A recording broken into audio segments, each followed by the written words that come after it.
আজ 2 সেপ্টেম্বর 2025 তারিখ মঙ্গলবার সকাল 10 ঘটিকায় কোস্টগার্ড স্টেশন রূপসায় জেলি ইঞ্জেক্টেড চিংড়ি এবং ফ্রোজেন ফুড বাজারজাতকরণ বিষয়ক একটি মত বিনিময় সভা অনুষ্ঠিত হয়। মত বিনিময় সভায় আন্তর্জাতিক বাজারে বাংলাদেশের চিংড়ি শিল্পের গুরুত্ব ও সমন্বয়ের বিষয়ে আলোচনা করা হয়। দেশের একটি বৃহৎ অংশের বৈদেশিক মুদ্রা আয়ের উৎস এই চিংড়ি রপ্তানি খাত।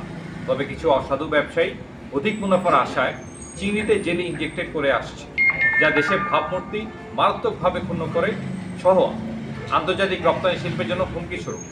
এছাড়াও অস্বাস্থ্যকর ও অনিরাপদ পরিবেশে ফ্রোজেন ফুড প্রক্রিয়াজাত এবং বাজারজাতকরণ ভোক্তাদের মধ্যে মারাত্মক স্বাস্থ্যঝুঁকি তৈরি করছে। এই ধরনের কার্যকলাপ শুধু জনস্বাস্থ্যকেই হুমকির মুখে ফেলছে না, বরং দেশের খাদ্য নিরাপত্তা ও রপ্তানি খাতের স্থায়িত্বকেও প্রশ্নবিদ্ধ করছে।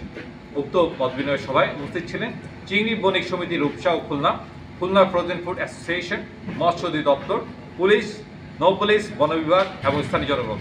বাংলাদেশ কোস্টগার্ড ভবিষ্যতে এই ধরনের জনসচেতনতামূলক কার্যক্রম অব্যাহত রাখবে।